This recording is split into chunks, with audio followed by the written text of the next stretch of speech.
This is a variety that we're interested in looking at to see what it produces here. This is a spring triticale. I've grown triticale for over 20 years, different varieties. And we just found the benefit for it, primarily, probably 90% of all the stuff goes to cattle, if not more, is what it's used for.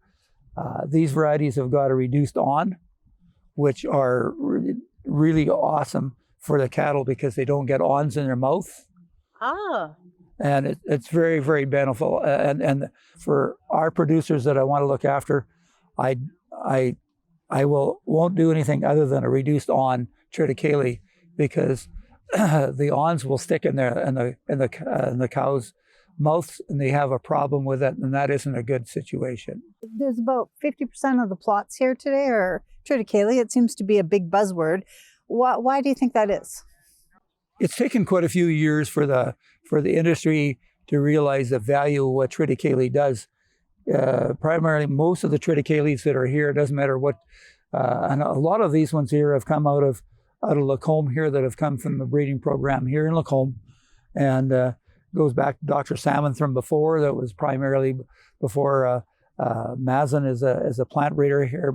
Mazin's been here for, I'm going to say, probably about 8 years or 10 years now, or if not more.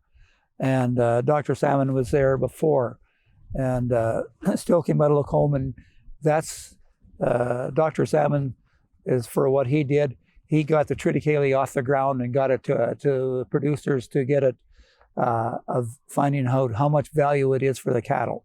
So this specific one, would you say the main strength is its smaller awns? The reduced-awn is a big thing, but it also is of all the varieties that are here that they've got here, they do vary depending on the variety. Is the size, the height of the plant, or the amount of forage that they produce, that they're all different to a different degree as far as what they are. You can go down here, then I was just looking at some of the other ones that are coming.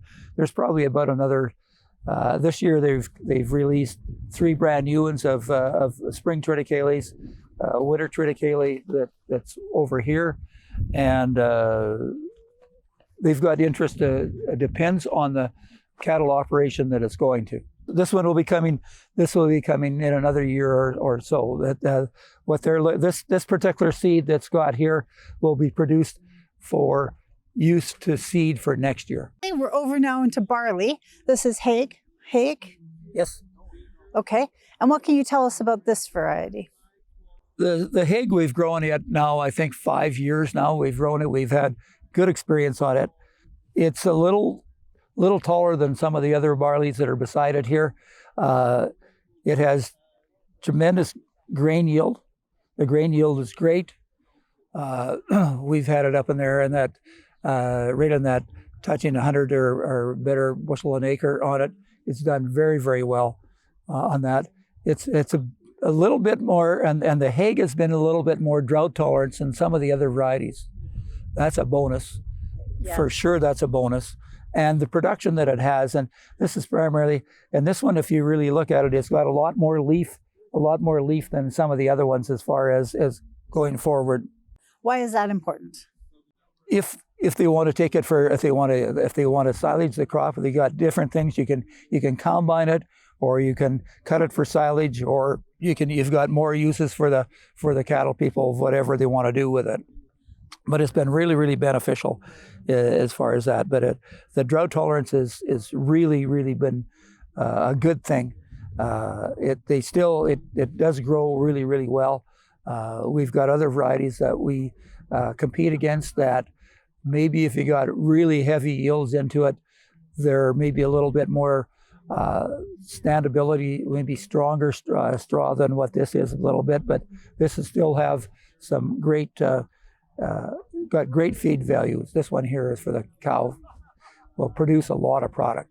When we walked over here, you lovingly touched one and said, this has lots of potential. What did you mean by that? The yield itself, just the height of the product, the plant height, it's got a lot of potential, and that's where that yield will come from there. And the seed size has been really, really a little bit stronger, a little bigger, a little heavier seed, and production for the producer has been a bonus. It's been a successful story of this one. We're fortunate to have a plant breeder that's here in Lacombe to be able to do this. This is awesome. This one's decent standability. Yeah. There's some of the competitive varieties have got stronger yield that we still get from the same company. The FP Genetics will produce Sirish, which is amazing freaking standability. This one here, being if you're in dry areas, usually it won't produce as much as what the shorter varieties will do, but the shorter varieties will do where the capability of more rain and that will produce maybe more yield. Overall, it's been a real bonus for us as well as for the customer for him, because they've done some very well.